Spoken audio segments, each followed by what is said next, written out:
Assalamualaikum warahmatullahi wabarakatuh. Jumpa lagi bersama saya di channel Bonsai Gembong, tentunya di channel Belajar Bonsai Bersama. Oke sedulur bonsai, mudah-mudahan kita semua selalu diberi kesehatan dan juga dilancarkan rezekinya.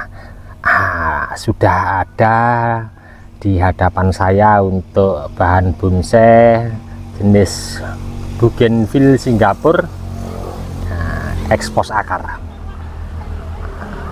Kita lihat untuk kondisi di bawah seperti apa. Ini beberapa bulan yang lalu sudah saya lakukan pembongkaran pada dinding ground long, dan nampak untuk kondisi akar sama batang utama sudah nampak terlihat agak sama ya untuk karakter warna akarnya. Saya akan memaksimalkan, mencoba untuk akar yang terekspos ini menjadi maksimal dengan melakukan tahap awal. Saya mau mempertegas membuat alur, dimana di video saya sebelumnya sebenarnya sudah pernah berbagi juga, dan hasilnya seperti apa. Alhamdulillah sudah beberapa contoh sudah diambil sama temen ya, sold out tentunya. Oke, ini memang sengaja tidak saya bikin terlalu tinggi untuk dinding ground long tahap awal saya penanaman, cuman saya kasih susun untuk karpetnya kurang lebihnya sekian ketinggian, terus ini saya kasih ring karpet lagi di bawahnya.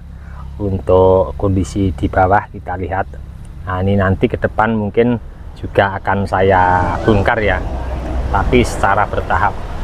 Saya mau memaksimalkan pembuatan alur di area seputaran akar yang nampak pada saat ini.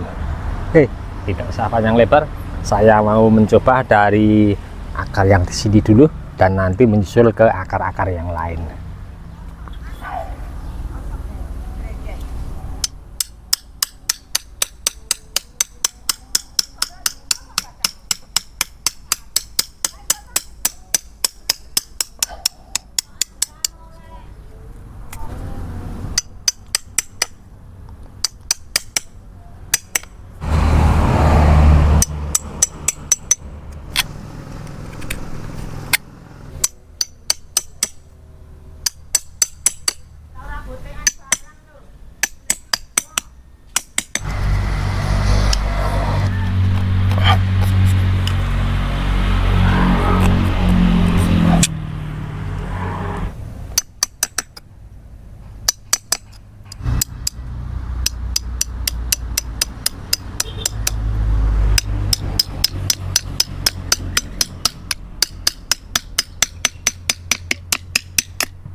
Untuk kesekian kalinya saya mencoba untuk berproses membuat alur pada akar bahan bonsai bougainville ya. Hati-hati untuk teman-teman yang suka bermain dengan jenis ID bahan bonsai bougainville, sangat rentan sekali mengalami kebusukan, apalagi di saat kita membuat luka seperti ini. Terus ini musimnya apalagi musim penghujan, kita harus seringkali melakukan banyak pengontrolan terhadap bahan bonsai bougainville kita. Untuk bahan ini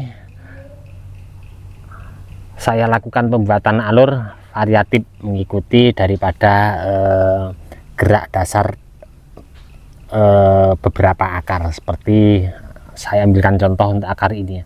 Nah, saya membuat alurnya mengikuti daripada liuan akar yang ada saat ini. Nah, seperti yang di sini juga. Terus untuk akar-akar yang besar memang sengaja saya sedikit pertegas ya untuk pembuatan alur. Setelah saya lakukan memakai pahat V, kemudian saya ulangi lagi pakai pahat yang cekung agak sedikit dalam. Tapi untuk akar-akar yang kecil seperti ini juga, seperti ini saya tidak terlalu dalam, menyesuaikan daripada besar akar. Nah, ini sementara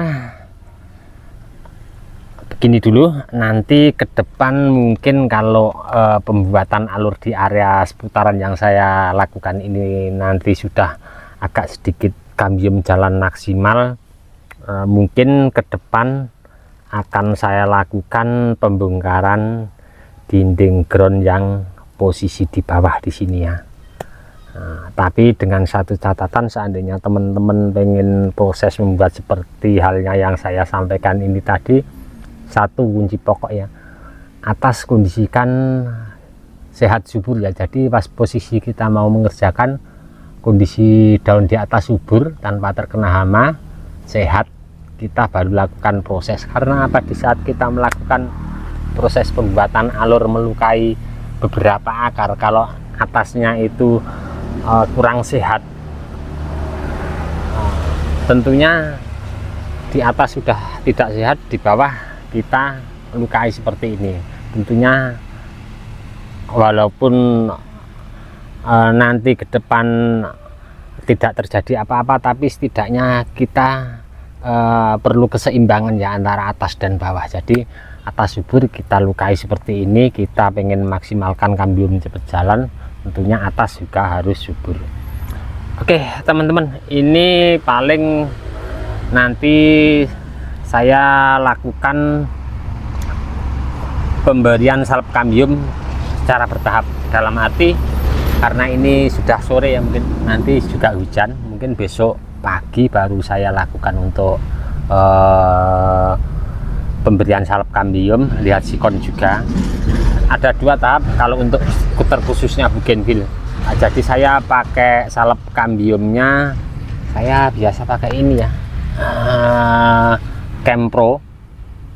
Nah, seperti ini sangat bandel sekali, melekat pada batang. Ini akan saya kasih campur air biar encer, biar bisa masuk ke pori-pori. Nah, setelah nanti yang encer kering, kemudian saya lapis lagi pakai yang kental tanpa dicampur air. Oke, cukup sekian dulu dari saya di channel Bonsai Gembong.